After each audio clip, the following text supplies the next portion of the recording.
Maggie handed me the security access log during partnership review. My wife and my daughter's fiancé, 17 nights, my private office. The report landed on my desk at 4:47 p.m. on a Tuesday. I remember because I was supposed to leave early for once. Olivia had asked me to dinner. Just the two of us, she said. I'd already canceled twice that month. The report was thick. Maybe 40 pages, spiral bound. That blue Sterling and Associates logo at the top, the one I helped design 18 years ago when we rebranded. Maggie set it down carefully, like it might explode. Her hand was shaking. That's when I knew whatever was in those pages would change everything. Sir, she said. Her voice was flat. Maggie's been my executive secretary for 25 years. I've heard her voice in every register, excited, frustrated, tired, proud, but I'd never heard it like this, empty. You need to see this before the partnership meeting. I was reviewing Nate Bradford's evaluation folder. His file was open on my desk, full of my own handwriting, glowing reviews. Exceptional analytical skills. Natural leader. Reminds me of myself at his age. I'd been planning to recommend him for partner, youngest senior associate we'd ever promoted. The security report made a crisp shuffling sound when I opened it.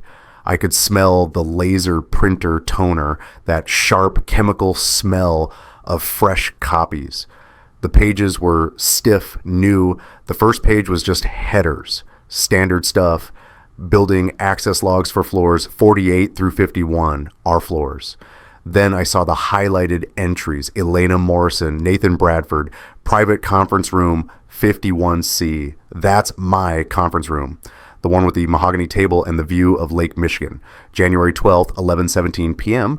Exit 2:43 a.m. January 19th, 11:03 p.m. Exit 2:28 a.m. January 26th, 10:58 p.m. Exit 2:15 a.m. every Thursday, like clockwork. I kept flipping February, March, April. The entries kept coming. The last one was dated 2 weeks ago. 17 times total. My conference room, after hours, my wife, and the man I was about to make partner. The brass nameplate on my desk caught the afternoon light. Alexander J. Morrison, managing partner. Polished to a mirror shine. I'd touched it that morning out of habit, the way you touch something that grounds you. It felt very cold now. Maggie. My voice sounded normal. Lawyer voice, the one that stays level during depositions, during board meetings, during crisis. How did you get this? IT flagged it during the quarterly audit. Unusual after-hours access patterns. They sent it to me thinking it might be a security concern. She paused. It is a security concern, sir, just not the kind they meant. I looked at the numbers again. 17 times, 6 months. Every access while I was traveling for clients.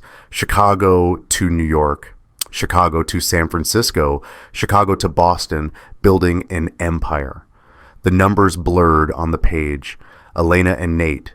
Nate, who was engaged to my daughter. Nate, who came to our house every Sunday for family dinner. Nate, who I mentored personally for 3 years. I closed the folder, set it on top of Nate's evaluation. The irony wasn't lost on me. His stellar review sitting right there, my handwriting praising his integrity. Does anyone else know? I asked. It sent it to me directly. I haven't shared it. Maggie's jaw was tight. She'd been at my wedding. She'd held Olivia when Olivia was 2 days old. She'd watched this family for a quarter century. Thank you. I stood up. The office felt smaller suddenly. 51st floor, corner office, floor-to-ceiling windows, Lake Michigan stretching out forever. I'd worked 30 years for this view. It meant nothing. Sir, Maggie said quietly, what are you going to do?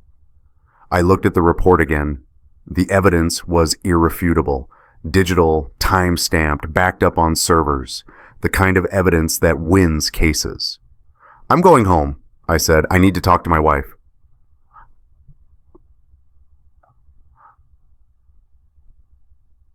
The penthouse was quiet when I got there. 48th floor of a different building, lakefront. Elena had picked it out 15 years ago. We need a place that reflects success, Alexander. I found her in the kitchen. She was arranging flowers, white lilies in a crystal vase. She looked up when I walked in, smiled that smile she used at charity galas. You're home early.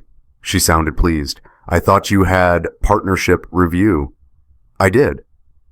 I set my briefcase on the counter. The security report was inside. I could feel its weight. Elena, we need to talk. Of course. She dried her hands on a towel. Let me just finish now. Something in my voice made her stop. She looked at me, really looked at me, and I saw the calculations start behind her eyes. What's wrong? I took out the report, set it on the kitchen island between us. The pages fanned out slightly, all those highlighted entries visible. I know about Nate, I said. Her face didn't change immediately. That's what got me. The delay, like she was running through options, deciding which reaction to perform. Alexander, 17 times, my office, after hours. The security logs don't lie, Elena. She picked up the report, flipped through it slowly, then set it down. It's not what you think. Then tell me what it is. We were working. Her voice was calm, too calm. On the gala fundraiser. You know, I've been organizing the firm's charity event. Nate was helping with the legal paperwork for the foundation. We had to work late because until 2 a.m, every Thursday, for 6 months? The venue contracts were complicated. Stop. I was still using my lawyer voice, controlled, clinical. But underneath, something was fracturing. Don't insult me with a cover story. You're better than that. She was quiet for a long moment. Then she opened a drawer, pulled out a Hermes box, that distinctive orange, set it on the counter. I was going to tell you tonight. Her voice changed, softer, vulnerable. I was waiting for the right moment. Tell me what? She opened the box. Tissue paper crinkled. Inside was a white plastic stick, 2 pink lines in the window. We're having another baby. The words hung in the air. I stared at the pregnancy test, at the Hermes box, at Elena's face, which had arranged itself into something that might have been hope. We? I said quietly. I know we haven't been intimate lately, but that night in September, after the symphony gala, we haven't been intimate in 8 months, Elena. It was the New Year then, the firm's New Year's party. You had too much champagne. I had a vasectomy in 2015. The words came out before I could stop them. Her eyes widened, real surprise finally. What? 10 years ago, after Thomas was born, I got a vasectomy. I'd never told her. It was one of those things I'd meant to mention and never had. It seemed irrelevant. Until now. She was staring at me. The math was working behind her eyes. The test in the Hermes box suddenly looked obscene. The pregnancy isn't mine, I said, and we both know whose it is. I summoned Nate to my office at 8 a.m. the next morning. Maggie blocked my calendar, told everyone I was not to be disturbed. Partnership meeting postponed. He walked in looking confident. That easy smile, the one that made clients trust him. He was wearing the tie I'd given him last Christmas, navy with thin gold stripes. Morning, Alex. He always called me Alex in private. I'd asked him to. We were that close. Sit down, Nathan.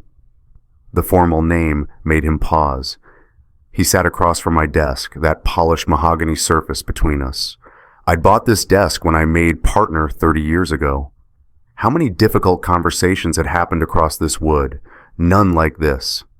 I opened the security report, slid it across to him. He looked down.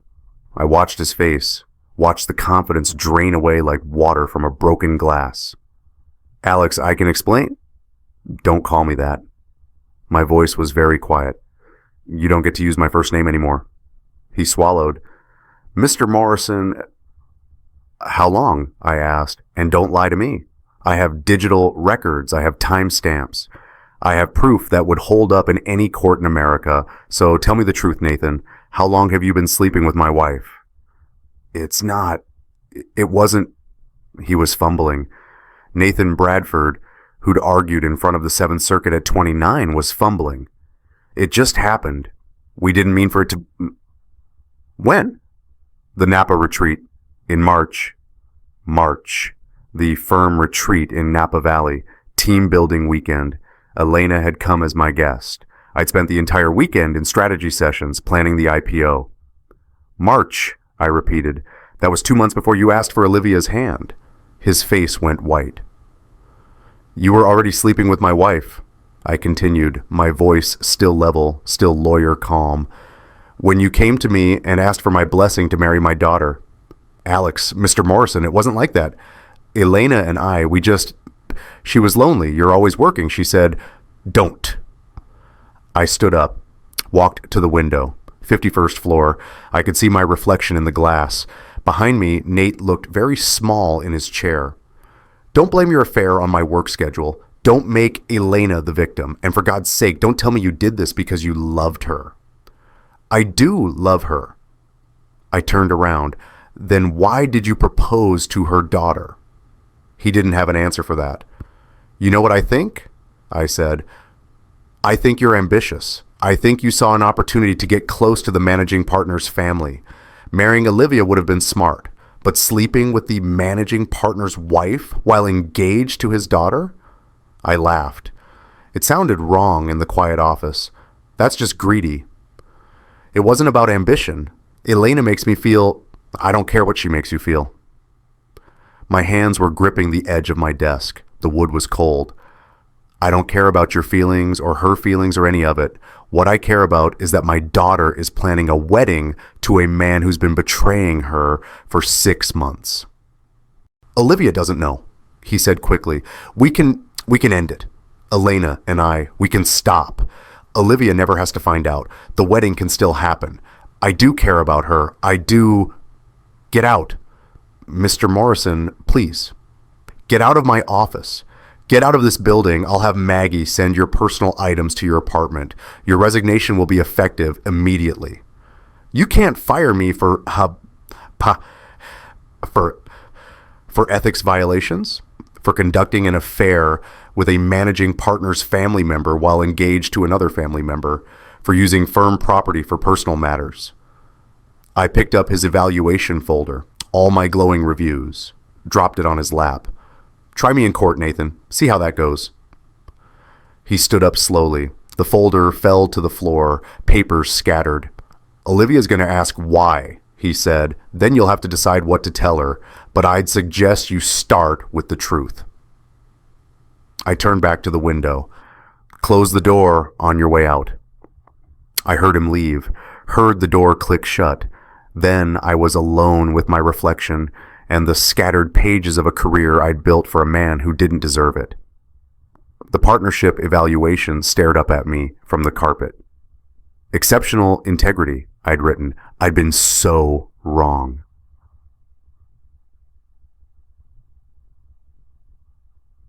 Olivia called me 3 hours later. I was still in my office, staring at paperwork I couldn't focus on. Dad, Nate's not answering his phone. Have you seen him? My daughter's voice, bright, trusting, completely unaware that her world was about to shatter. Olivia, I'm at his apartment. I thought I'd surprise him with lunch, but he's not here, and there are boxes everywhere. Dad, what's going on? Boxes. He was packing, running. Honey, where are you exactly? In his apartment, his bedroom, actually. I used my key. Dad, there's something weird. She paused. I heard rustling. Papers. There's expense reports everywhere, hotel receipts, and one of them is... Her voice stopped. Olivia? It's from the Napa retreat, the hotel receipt. Her voice had changed, gotten very quiet. Room service charges, charged to...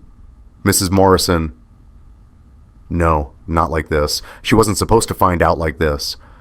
Dad... She was breathing faster. Why would Mom's name be on Nate's hotel bill? Olivia, listen to me. She was there, at the retreat, with you. But this receipt is from Nate's room. room 412, and it says Mrs. Morrison right here. I could hear her working through it. My brilliant daughter. Top of her class at Northwestern Law. She could read evidence. She could piece together a case. Dad, her voice cracked. Tell me I'm wrong. Please tell me I'm reading this wrong. Where are you right now? Tell me I'm wrong. I need you to... Dad, please. The line went dead. I was already grabbing my jacket. Maggie looked up as I ran past her desk. Olivia? She asked.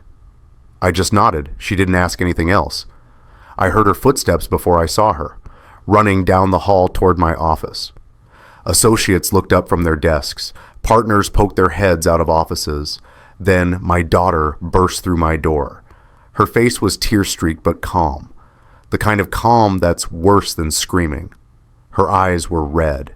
She was holding something in her hand. The hotel receipt, crumpled but visible, and her engagement ring.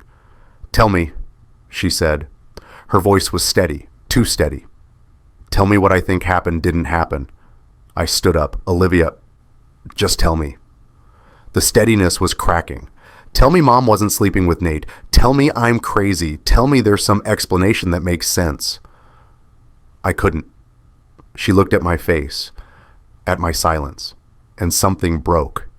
No. She was shaking her head. No, no, no. Not Mom, not Nate, not... I'm so sorry, honey. How long? Since March. March? She laughed. It sounded like glass shattering. March. That's when he proposed. That's when... She looked down at the ring in her hand. The diamond caught the light. 2.5 carats, platinum setting. Elena had helped Nate pick it out. The irony was devastating. You know what the worst part is, Dad? Her voice was getting louder. Associates were pretending not to listen outside. Not that he slept with Mom, not even that she's... Is she pregnant? Is that why you're here and not at home? I nodded. Of course she is. Olivia laughed again. That terrible sound. The worst part is that I became a lawyer for you.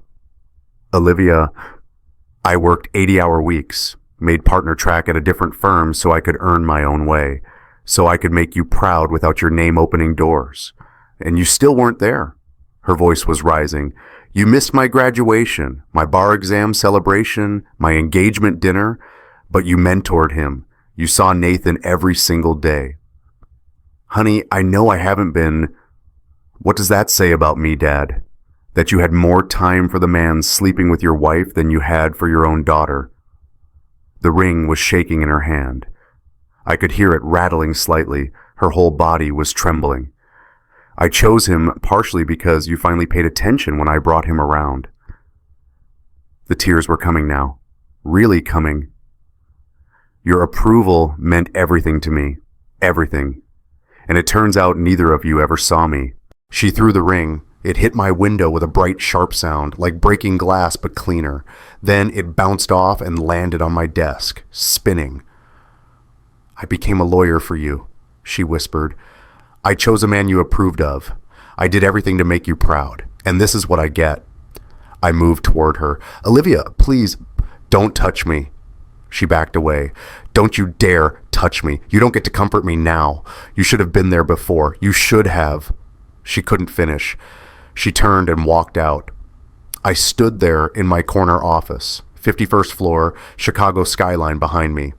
The engagement ring sat on my desk, still catching the light. My daughter's footsteps echoed down the hallway, and I realized I'd spent 30 years winning cases and losing the only thing that mattered. Richard Sterling called me into his office the next morning. Founding partner, 72 years old. His corner office made mine look modest. Close the door, Alexander. I sat down. Richard's desk was walnut, older than mine. He'd started this firm in 1978 with 2 other lawyers and a secretary. Now we had 340 attorneys across 4 floors. I heard about the Bradford situation, he said. News travels fast. Maggie's loyal to you, but she's also loyal to this firm. She told me what's happening. He leaned back in his chair. It creaked. Alexander, I need to know your intentions. My intentions? With Elena, with the just situation. The situation, like my marriage imploding was a case file to be managed. I'm filing for divorce, I said. I understand that, but how are you planning to handle it? Handle it? Richard folded his hands. Alexander, we're 6 weeks from the gala. 1,200 attendees, major clients, donors, media. He paused. We're 8 weeks from the IPO launch. $4.2 billion, the largest public offering this firm has ever managed. I stared at him. You're worried about the IPO.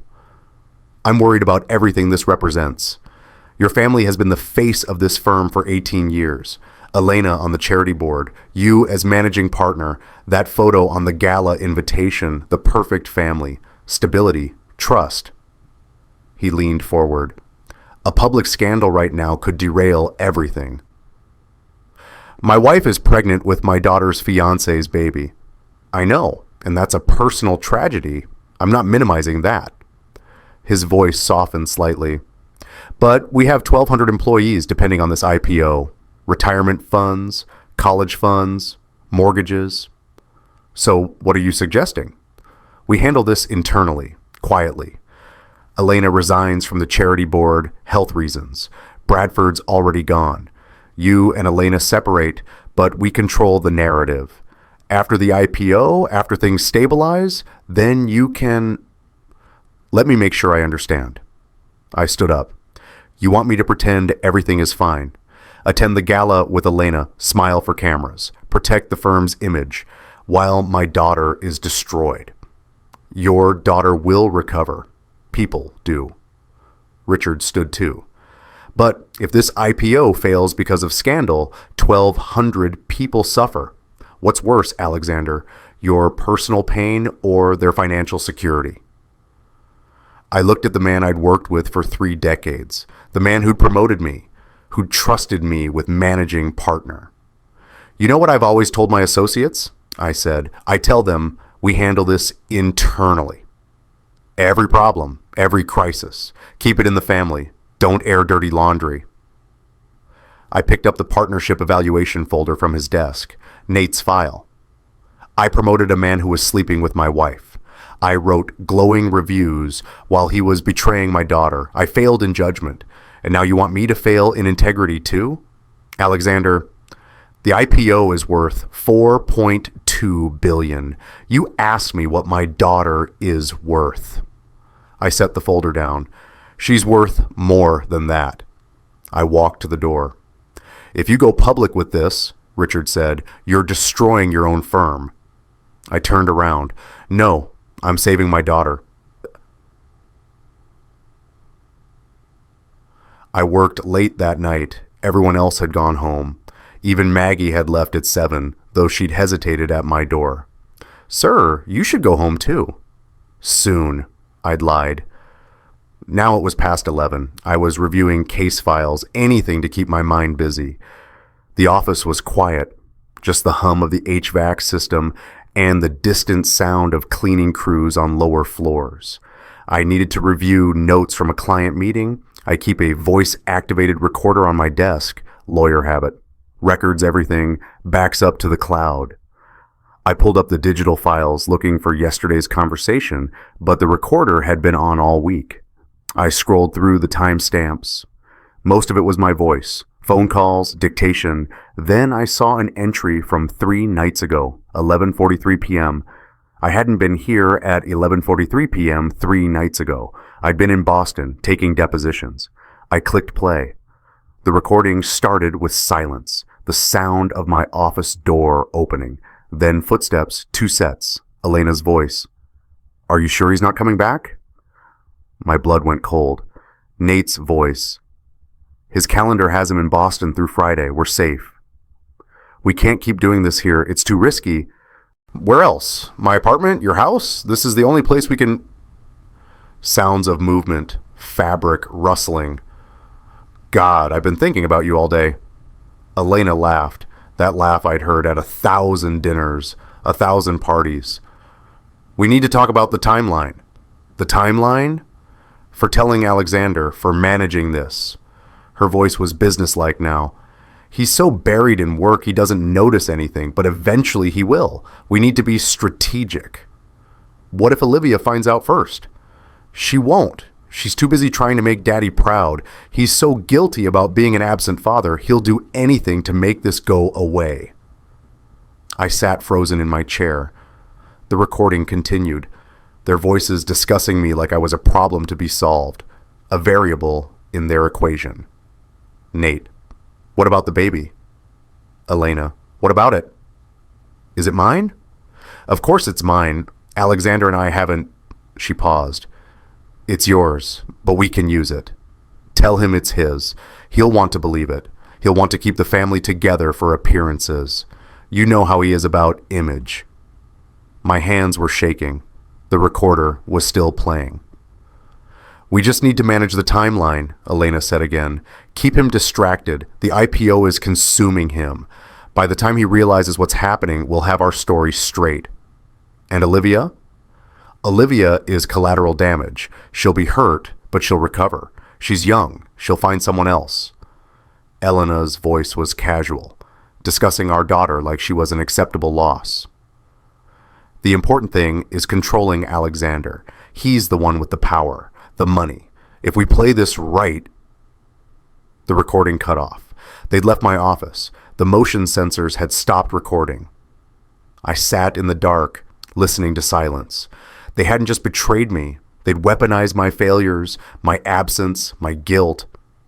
Elena had mapped out every weakness and used it as strategy.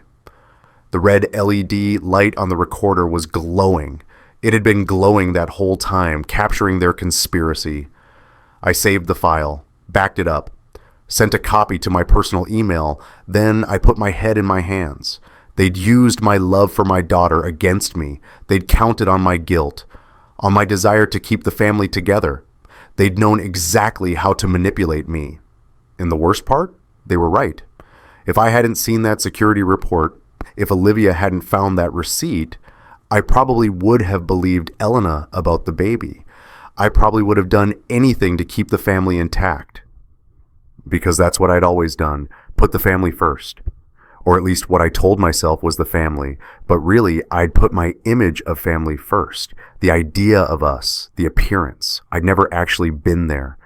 The office felt very empty, very cold. Outside my window, Chicago was lit up. Millions of lights, millions of people living their lives, and here I was, 51 stories up, in an office I'd worked 30 years to earn, realizing I'd built everything on sand. I met with David Brennan the next morning, college friend, divorce lawyer, good one. His office was in a building downtown, smaller than Sterling, more intimate. Alexander... He shook my hand. I was sorry to hear about... Well, let's sit down. I gave him the basics, the affair, the pregnancy, the timeline. Do you have proof? He asked. I handed him the security access logs, the hotel receipt, the voice recording on a flash drive. He listened to the recording twice. His face didn't change, but his pen moved faster across his legal pad. This is damning, he said. The premeditation, the manipulation. Any judge would... He paused. Alexander, there's something else. Something we need to address. What? Elena's going to claim the pregnancy is yours. She's going to use it to argue for reconciliation, for the sake of the child. He looked at me carefully. Is there any possibility... No. You're certain? I had a vasectomy 10 years ago. David's pen stopped moving. You have medical records? Yes. Did Elena know? No, I never told her. He leaned back in his chair, started to smile, caught himself. Alexander, that's a smoking gun. She can't claim the child is yours if you have medical proof of infertility. That's perjury if she tries it under oath. I need to get the records. I'll have a subpoena drawn up. But it would be faster if you just requested them directly from the hospital. You're the patient. They have to release them to you. I called from his office. University of Chicago Medical Center. The records department put me on hold for 10 minutes, then came back. Mr. Morrison, we have your surgical records from October 2015, bilateral vasectomy, post-operative follow-up notes. Would you like physical copies or digital? Both, I said. David was making notes. This changes the entire strategy. Elena's strongest card was the pregnancy. Now she has nothing. What about Olivia? What about her? How do I protect her from this? The trial, the publicity? David was quiet for a moment. The best way to protect Olivia is to end this fast. Present Elena with evidence she can't refute. Force a settlement before it goes to trial. The longer this drags out, the more painful it is for everyone. How fast? With these records? We could have a settlement meeting within a week, 2 at most. He looked at the flash drive. With this recording, she'll know we have proof of conspiracy. With the vasectomy records, she'll know we can prove she's lying about paternity. She'll have no choice but to settle. And Nate? Nate's already gone, terminated from the firm. His reputation is, well, he won't work at a major firm again. Not after ethics violations with a managing partner's family. David closed his folder. Alexander, I have to ask, how are you doing? Really? I looked at him. My college friend. We'd studied together at Northwestern, pulled all-nighters, celebrated when we passed the bar. He'd been at my wedding. At Olivia's baptism. I keep thinking about something Olivia said, I told him. She said she became a lawyer to make me proud. She worked 80-hour weeks at a competing firm so she could earn her own way. Without my name, without my connections. I paused. And I missed it all. Her graduation, her bar exam, her engagement dinner. But I saw Nathan Bradford every single day. I mentored him, promoted him, wrote glowing reviews. You couldn't have known. I should have been there, David, for my daughter. And because I wasn't, she chose a man partially based on my approval. She wanted someone I'd finally notice. And look what that got her. David didn't have an answer for that. I'm getting the medical records, I said. I'm ending this, and then I'm going to try to repair what I destroyed. Your marriage? No. My relationship with my daughter. Elena's attorney called 2 days later, wanted a mediation. Dr. Patricia Lennox agreed to facilitate court-ordered couples counseling.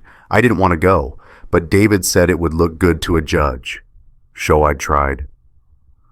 Dr. Lennox's office was in Lincoln Park. Comfortable chairs, soft lighting, abstract art on the walls. The kind of place designed to make you feel safe enough to fall apart.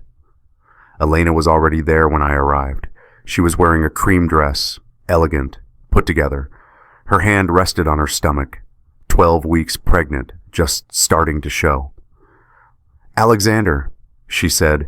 Her voice was soft, wounded. I didn't respond, just sat down across from her. Dr. Lennox settled into her chair. Thank you both for coming. I know this is difficult. Let's start with, I want to save our marriage, Elena said. She was looking at me. Her eyes were wet.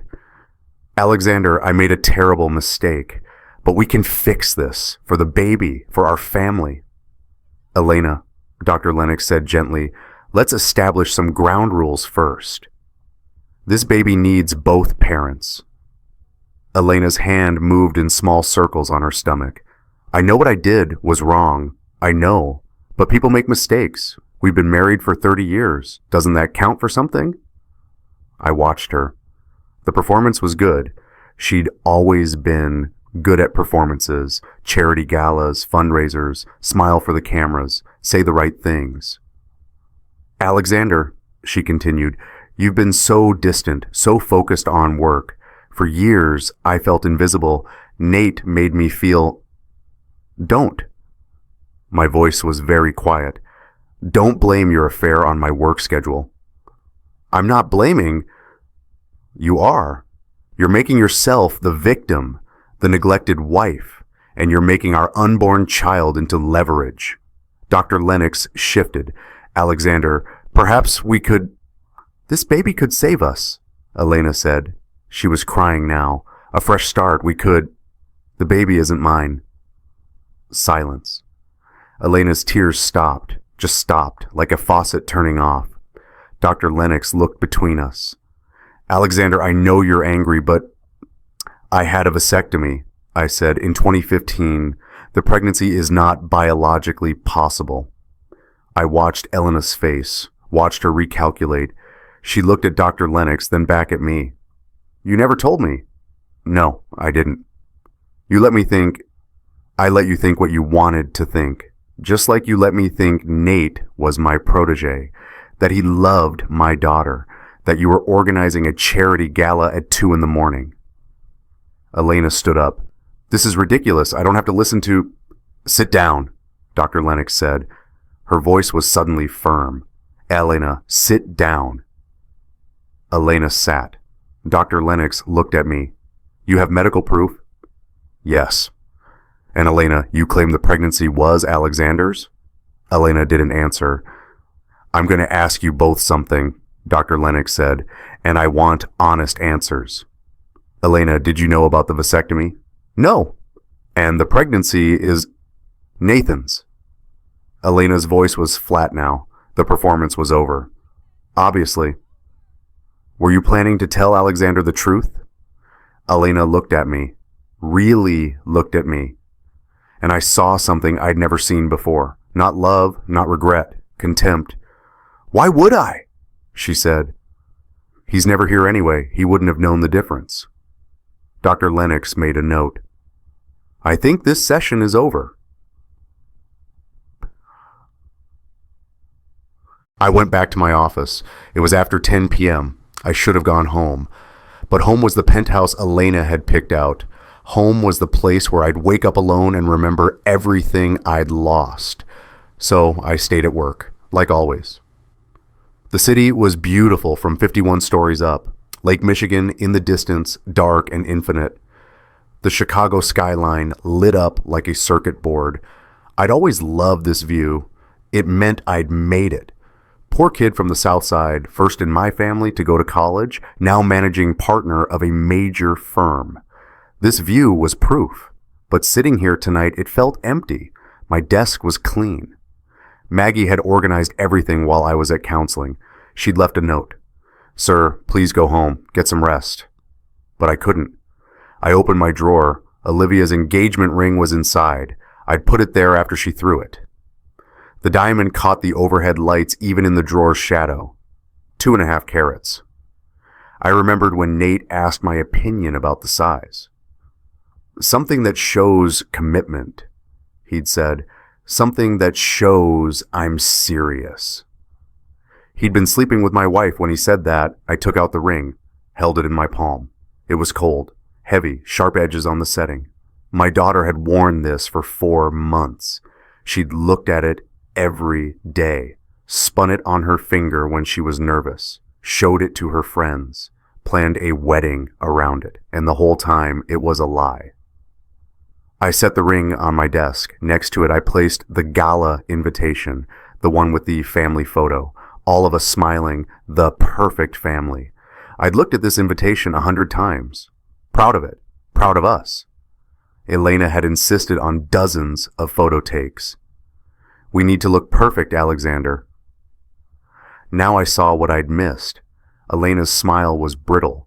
Her eyes were looking just past the camera. At the photographer? No. At someone standing next to the photographer. Nate had been at that photo shoot.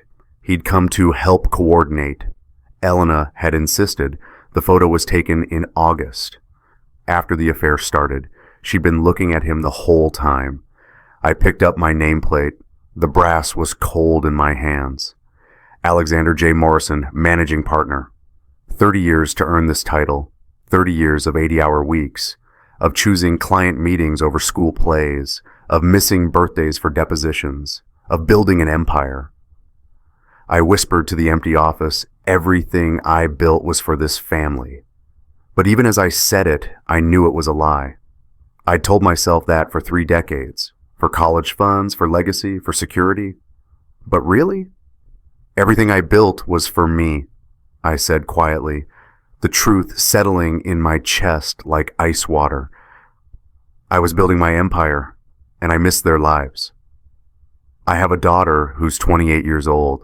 I don't know her favorite movie, her best friend's name, what she dreams about when she's alone. I don't know her.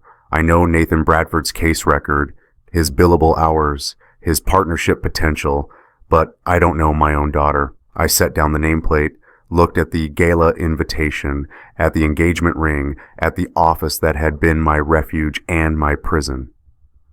I built an empire, I whispered, and I lost my family in the process. The city lights blurred. I realized I was crying. First time in years, maybe decades. I'd spent 30 years winning every case, every argument, every partnership battle, and I'd lost the only thing that mattered. The office was very quiet. Just me and the evidence of my failure, the ring, the photo, the brass nameplate. I sat there until the sun came up. Olivia agreed to meet me 3 days later, a coffee shop near her apartment, neutral ground. I got there early, ordered 2 coffees. Her usual, vanilla latte, extra shot. I didn't know her favorite movie, but I knew her coffee order. It felt pathetic. She arrived exactly on time. She'd always been punctual. Got that from me, probably. One of the few things. Dad. She sat down across from me, looked at the coffee, didn't touch it. Thank you for meeting me, I said. I almost didn't. I know. We sat in silence. The coffee shop was busy, students on laptops, business meetings, normal people living normal lives. I talked to Mom, Olivia said finally. She called me, crying, said you were divorcing her, said you were being cruel, said... She stopped, took a breath. She said the baby is yours and you're abandoning her. The baby isn't mine. I know. Olivia looked up at me. Her eyes were red. I talked to Rachel, my friend from law school. She helped me think clearly. We went through the evidence. Timeline, medical records. She paused. You had a vasectomy? Yes. And you never told Mom? No. Why? I don't know. It seemed irrelevant. We had 2 children already. Thomas was in college. We'd talked about not having more kids. I shrugged helplessly. I never thought it would matter. It matters now.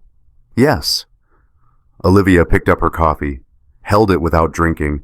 I noticed her hands were shaking slightly. Mom said she wants to work things out. She wants me to talk to you, to convince you to stay. Olivia's voice was very controlled. She said we're a family, that we don't give up on family. What did you tell her? I told her I needed time. She set the coffee down. It sloshed slightly. But the truth is, Dad, I don't know what family even means anymore. Olivia, I'm trying. Her voice cracked. I'm trying to process this, to be mature, to forgive. That's what we're supposed to do, right? Forgive, move on, be the bigger person. You don't have to... I keep seeing them together. The words came faster now, pressured. During family dinners, during holidays, when Nate would come over on Sundays and Mom would make her special pasta, I thought she was being welcoming, being a good mother-in-law, but she was... Olivia's breathing was getting faster. They were sleeping together while I was planning a wedding, while I was picking out flowers and venues, and she couldn't finish. Her chest was rising and falling too quickly. Olivia, honey, I can't breathe. She put her hand on her chest. Dad, I can't breathe. I moved around the table, knelt next to her chair. Look at me, Olivia, look at me. She did. Her eyes were wide, panicking. Breathe with me, I said. In for 4, out for 4, with me, in... We breathed together. The coffee shop around us kept moving, people glancing over, no one intervening. Slowly, her breathing steadied. The panic receded. I'm sorry, she whispered. Don't apologize. Don't ever apologize. I thought I could be okay. I thought I could be strong and mature and... You don't have to be strong right now. Yes, I do. She wiped her eyes. Because if I'm not strong, I fall apart. And I can't fall apart because then I'm weak and... Olivia, I took her hand. When was the last time I'd held her hand? She was 6? 7? You don't have to forgive them. Not yet. Maybe not ever. And that doesn't make you weak or unchristian or any of the things you're telling yourself. It makes you human. But we're supposed to... Who told you that? Who told you that you have to forgive people who destroyed your life? You did. She looked at me. You always said, when I was a kid, when someone hurt me, you said, be the bigger person. Take the high road. You taught me that. God. I was wrong, I said. What? I was wrong. Forgiveness is important, but it has to be earned, and it takes time, and you don't owe it to anyone. I squeezed her hand. What your mother did, what Nate did, that's not something you forgive because it's the right thing. You forgive it when you're ready, if you're ready on your timeline. I don't know if I'll ever be ready. Then you don't have to be. She was crying again, but different this time, softer. She leaned forward and I put my arms around her, my daughter, 28 years old, and I was holding her while she cried in a coffee shop because the two people who should have loved her most had betrayed her. I don't know how to trust anyone anymore, she whispered into my shoulder. I know. How do I trust men ever again if my own mother... I don't have an answer for that. I pulled back, looked at her. But I know this.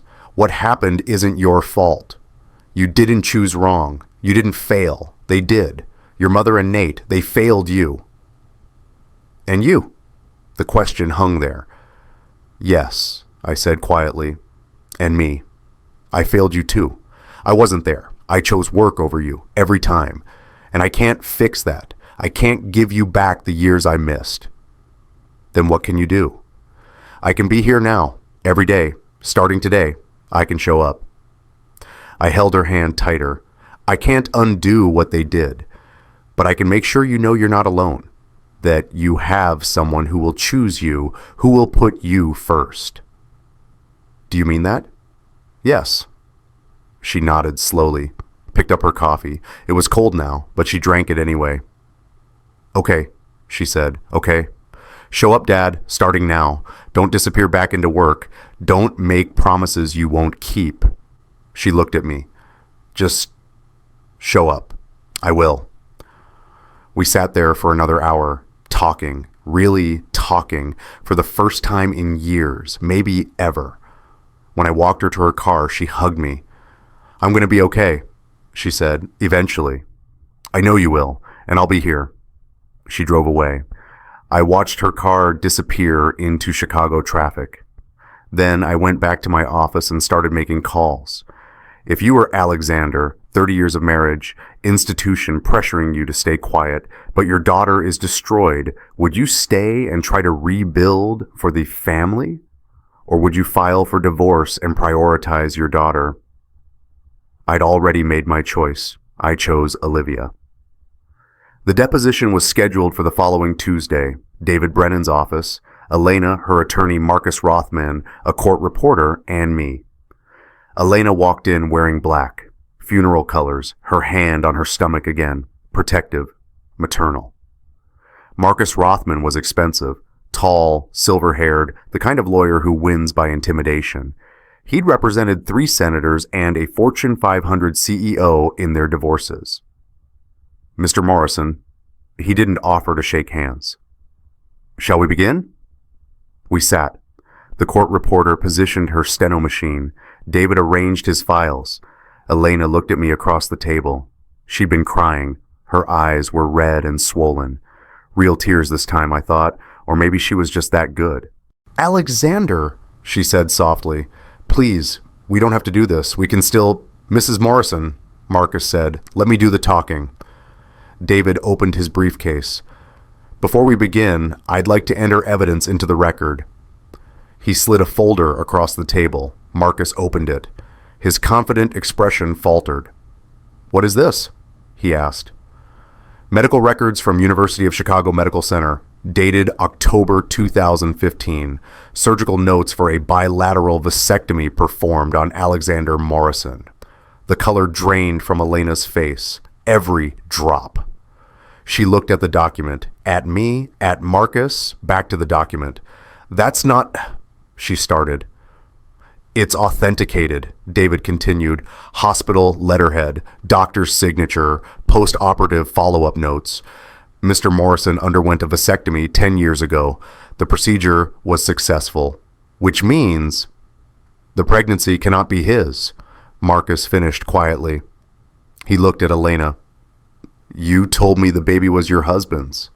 Elena's mouth opened, closed, opened again. How? She whispered. You never told me. I leaned forward. My voice was very calm, very cold. Apparently, we both kept secrets, Elena. Mine just happens to be documented. Mr. Morrison, Marcus said, may I have a moment with my client? Of course. They stepped out. Through the glass walls, I could see Elena gesturing frantically, Marcus shaking his head. His expression had gone from confident to calculating to resigned in the space of 30 seconds. When they came back, Elena's face was blank. My client, Marcus said, wishes to discuss settlement terms. The partnership meeting was scheduled for the following Thursday, December 10th. 340 attorneys across 4 floors, but only 12 partners sat on the committee that made the real decisions. Richard Sterling had tried to cancel it. Alexander, you don't have to do this. We can handle Bradford's termination quietly. The board doesn't need details. They deserve details, I'd said. So there we were. The boardroom on 51, walnut table, leather chairs, original Rothko on the wall. The firm had bought it in 1983 as an investment. The 12 partners were seated, Richard at the head, Maggie taking minutes. I stood at the door, Nate's evaluation folder in my hands, the security access logs, the voice recording on a flash drive. Thank you for coming, I said. I know this is unusual, but there's something you need to know before we proceed with any partnership decisions. I walked to the head of the table, set down the folder. 3 weeks ago, our IT department flagged unusual after-hours access patterns. Security keycard logs showed repeated entries to my private conference room. I opened the folder. The individuals accessing that room were my wife, Elena Morrison, and senior associate Nathan Bradford. The room was silent. The access logs show 17 separate entries over a 6-month period, all after 10 p.m., all while I was traveling. I paused. Nathan Bradford and my wife were having an affair. Richard closed his eyes. Nathan Bradford is also engaged to my daughter, Olivia. Someone gasped. I didn't look to see who. Furthermore, I continued, my voice steady, Elena Morrison is now pregnant. The child is Nathan Bradford's. I reached into my briefcase, pulled out a small device, the voice recorder. This recorder sits on my desk. It's voice activated. It backs up to the cloud. I plugged it into the room's sound system. 3 weeks ago, it captured a conversation between Elena Morrison and Nathan Bradford in my office, after hours, while I was in Boston. I pressed play. Elena's voice filled the boardroom. He's so buried in work, he doesn't notice anything. Nate. What if Olivia finds out first? Elena. She won't. She's too busy trying to make Daddy proud. He's so guilty about being an absent father. He'll do anything to make this go away. I let it play for another minute, their voices discussing strategy, discussing how to manipulate me, discussing my daughter as collateral damage. Then I stopped it. The partners were staring at me. Some looked horrified. Some looked away. Richard Sterling's face was unreadable. I promoted Nathan Bradford, I said quietly. I wrote every review in his evaluation. I called him exceptional. I called him a leader. I recommended him for partner. I picked up the folder, dropped it on the table. The papers scattered. I failed in judgment. Alexander, someone started. I failed, I said again. I was so focused on building this firm, on managing cases, on growing our revenue, that I didn't see what was happening in my own office, under my own authority. I looked at Richard. You told me we handle things internally. Keep it in the family. Don't air dirty laundry. That's not what I meant. I know what you meant. You meant protect the firm's reputation, protect the IPO, protect our image. I turned to face the whole committee. And I spent 3 decades doing exactly that, protecting the image, the appearance of success, the appearance of ethics. I pulled out the security logs, set them on the table. But appearances aren't enough anymore. Nathan Bradford used firm property to conduct an affair with my wife while engaged to my daughter. He violated ethics policies. He violated trust. And I promoted him anyway because I was too busy to notice. What are you proposing? Richard asked carefully. Nathan Bradford's employment has already been terminated.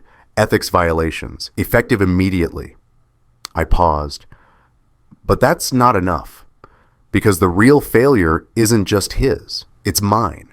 I built a culture where appearance mattered more than reality, where we handled things internally instead of correctly. Alexander, you're being too hard on yourself. Am I? I looked at them, these people I'd worked with for decades. I told Elena we handle things internally. I told my daughter to be the bigger person, take the high road, and all of that was code for don't make waves, don't disrupt the image.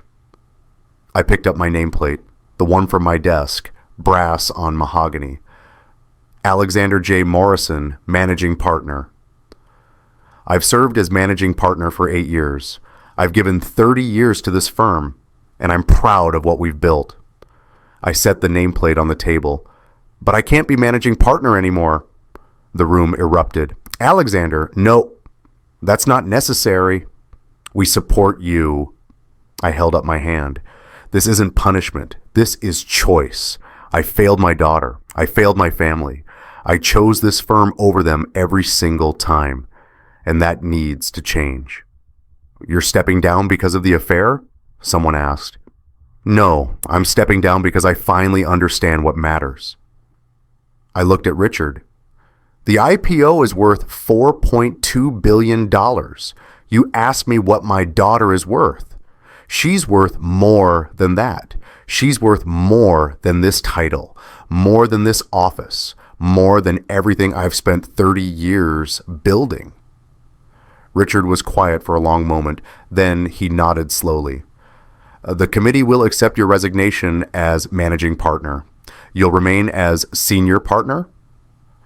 Yes, I'll still practice law, still mentor young attorneys, but I won't sacrifice any more time with my daughter for board meetings and IPOs. Nathan Bradford? Someone asked. Name removed from all partnership consideration. Ethics violation stands on record. He won't work at a major firm again. They voted. Unanimous. I walked out of the boardroom carrying my nameplate. Maggie fell into step beside me. Sir, she said quietly, that was the right thing. I hope so, Maggie. I really hope so. Olivia came to my office that afternoon. She must have heard somehow. News travels fast in legal circles. Dad? I looked up from my desk. I was packing. 20-some years of files and books and memorabilia. Thomas Morrison's crayon drawing from 1998. Olivia's law school graduation photo. Things that should have been at home but lived here instead. Hi, honey. She looked at the boxes, at the brass nameplate sitting on the edge of my desk. The managing partner section had already been removed. Just Alexander J. Morrison, attorney now. I heard, she said. You stepped down. Yes.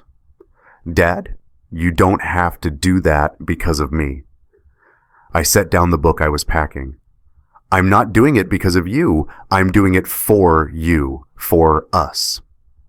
She walked to the window, looked out at the view I'd loved for so many years. This office, she said quietly. This view. I remember visiting when I was little. I thought you were like a superhero up here, 51 floors up, looking down at the whole city. Olivia, I wanted to be just like you, powerful, important, making a difference. She turned around. So I became a lawyer. I worked 80-hour weeks. I made partner track at Wilson and Clark. I thought if I could just be successful enough, busy enough, impressive enough, you'd finally see me. My chest hurt. But you mentored Nate instead. You saw him every day. You knew his case record, his partnership potential. You knew everything about him. Her voice cracked. You didn't know my favorite color, Dad. You still don't. Blue, I said quietly. Cobalt blue, like the summer sky. You've loved it since you were 4 years old. She stared at me. Your favorite movie is The Princess Bride. You watch it when you're sad. Your best friend is Rachel Kim from law school. You dream about starting your own firm someday, something small, pro bono work, helping people who can't afford the big firms. I stood up, walked to her. You spin your pen counterclockwise when you're thinking. You bite your lower lip when you're nervous. You laugh like your grandmother. The surprised little sound, like the joy caught you off guard. Tears were streaming down her face. I know you, Olivia. Maybe not as well as I should. Maybe I missed too much. But I know you, and I'm so sorry it took me this long to show you that you mattered more than all of this. I gestured at the office, the view, the boxes. She stepped forward, hugged me, really hugged me. The kind of hug that means you're holding on. I don't know if I can trust men again, she whispered. After Nate, after everything. I know, and I can't fix what he did. I can't make that pain go away. I pulled back, looked at her. But I can be here now, every day. I can show you that not all men are Nathan Bradford. Not all fathers are absent. I can be the kind of father you deserved all along. Can you really do that? Can you really walk away from managing partner? I already did. But what about the firm, the IPO? Richard Sterling said Richard Sterling was wrong. I picked up the nameplate, showed her. This title doesn't define me. You know what defines me? Being your father, Thomas's father. That's what matters. She was crying harder now. I'm not okay yet. I'm not over it. I'm not... You don't have to be. We'll take it one day at a time. One day at a time, she repeated. We stood there in my office, soon to be someone else's office, holding each other. Outside the window, Chicago sprawled out below us, but I wasn't looking at the view anymore. I was looking at my daughter. 3 months later, Elena signed the settlement papers in February. The divorce was finalized by March. She lost her position on the charity board, lost most of her social standing. The pregnancy became public knowledge. So did the affair. Her parents, who'd been estranged from Elena for years after a previous scandal she'd caused, reached out to me. They wanted to adopt the baby, wealthy, childless in their mid-60s. They'd tried to reconcile with Elena multiple times, but she'd always refused. We know what our daughter is, Elena's mother told me on the phone. Her voice was tired, sad. We know what she's done, but that baby didn't ask for any of this. We can give the child a stable home, love, the kind of family Elena never wanted to give us. The baby was born in May, a boy. Elena's parents took him home from the hospital. I made sure there was a trust fund, made sure the child would be cared for, but I kept my distance. That wasn't my son. That wasn't my family. Nate Bradford left Chicago. Last I heard, he was working at a small firm in Denver. Nothing major. His reputation had been destroyed.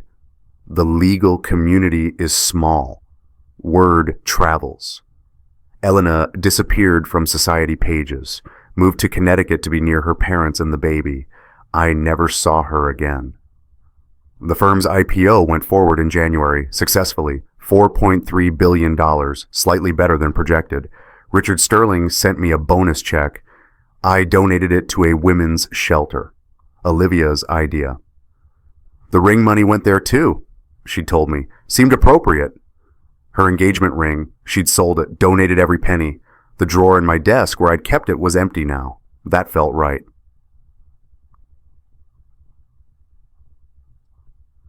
I moved out of the penthouse, got a smaller place in Lincoln Park.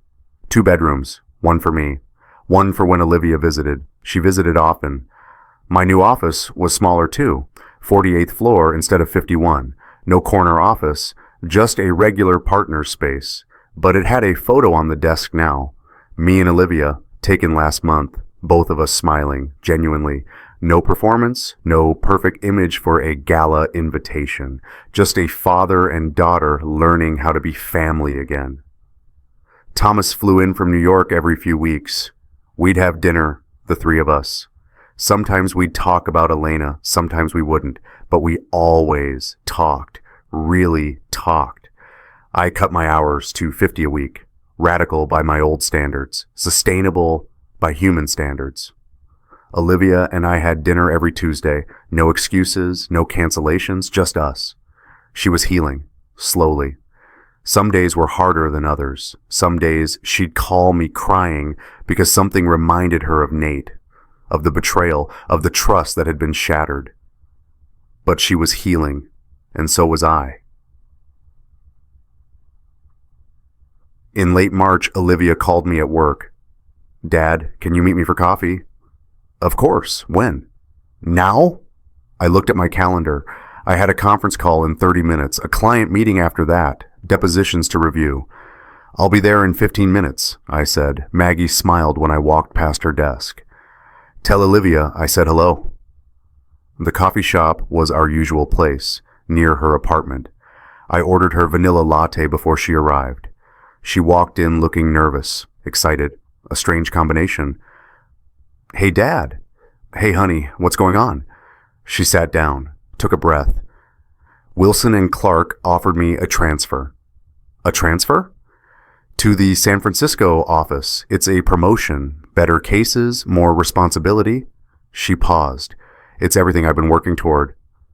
My stomach dropped. "San Francisco? 2,000 miles away." "That's amazing," I said. My voice sounded normal. "You'd be great in San Francisco." I turned it down. "What?" I turned it down. She smiled. "Because Sterling and Associates is hiring, and they called me, asked if I'd be interested in a lateral move. Senior associate, partnership track." I stared at her. "Sterling wants to hire you." "They said they need someone in corporate litigation who isn't afraid to take on difficult cases. Someone with my track record." She was grinning now. "And someone suggested my name, someone who works on the 48th floor." "Olivia, I'd be working with you, Dad. Not for you. With you. Different cases, different clients, but same firm." She reached across the table, took my hand.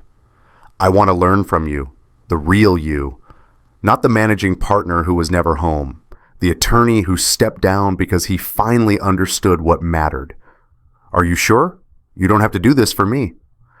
"I'm not doing it for you. I'm doing it for me. Because I realized something." She squeezed my hand. "I became a lawyer to make you proud, but I want to be a lawyer because it's who I am. Not to earn your attention, not to live up to some image, just because I love the law, the way you do." I couldn't speak. "And yeah," she continued, "it'll be nice to see you every day, to grab lunch, to bounce ideas off each other, to build something together that's actually real instead of just appearance." "When do you start?" 2 weeks. I gave notice at Wilson." "Olivia." I stood up, walked around the table, hugged her. "I'm so proud of you, not because you're successful, not because you made partner track, but because you're you, because you're kind and brilliant and resilient and everything I should have told you every single day of your life." "You're telling me now," she said. "That counts." Alexander and Olivia redefined what family means.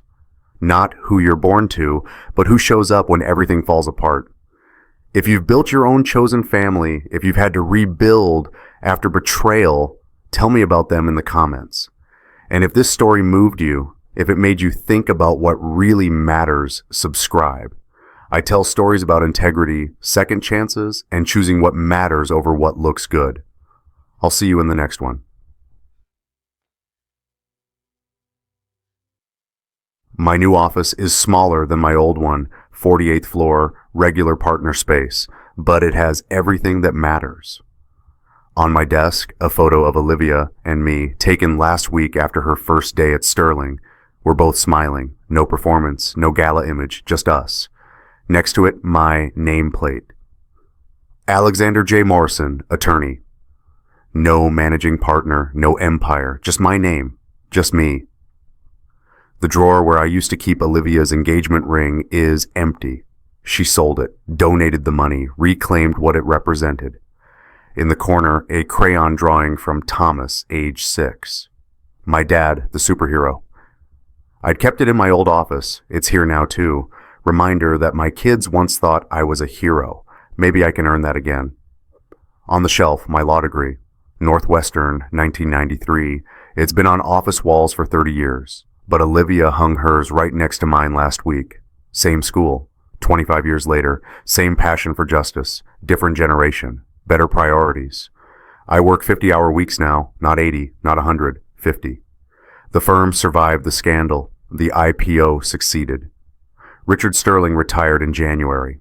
The new managing partner is younger, smarter about work-life balance. The firm is better for it. I still practice law, still win cases, still mentor young attorneys, but I leave at 6 now, most days. Tuesday dinners with Olivia are sacred, no exceptions. Elena is in Connecticut with her parents and the baby. I hear updates sometimes, through lawyers, through mutual acquaintances. The baby is healthy. Her parents are good grandparents. That's all I need to know. Nate Bradford is somewhere in Denver. I don't think about him much anymore. My penthouse is someone else's home now. My corner office belongs to a younger partner who earned it the right way. And I'm here. 48th floor, smaller office, bigger life. Last week, Olivia brought me coffee before a big trial. Vanilla latte for her, black coffee for me. Nervous? She asked. A little. You'll be great. You always are. We sat in my office and talked strategy, bounced ideas back and forth, lawyer talk, but also father-daughter talk about her cases, about mine, about what mattered beyond winning. When she left, she hugged me. Love you, Dad. Love you too, honey. 3 words I should have said every day for 28 years. 3 words I say every day now. I don't have the corner office anymore, don't have the title, don't have the perfect family image. But I have Olivia, I have Thomas, I have Tuesday dinners and coffee before trials and conversations that matter. I have my daughter calling me when she's scared, when she's happy, when she needs advice. I have her laughter in my office, her ideas challenging mine, her presence in my life. Everything I built was for this family, I used to say. The truth? I built an empire and lost my family in the process, but I tore down that empire and found something better, something real. I found my daughter, I found my son, I found myself. And on my desk, next to the photo of Olivia and me, there's a note. She left it after her first week. Dad, thanks for showing up every day like you promised. Love, Olivia. I keep it under my nameplate. Read it when cases get hard, when hours get long, when I'm tempted to slide back into old patterns, showing up every day. That's what matters. Not the corner office, not the managing partner title, not the empire, just showing up. For the people who matter, for my daughter, for my family, that's enough. That's everything.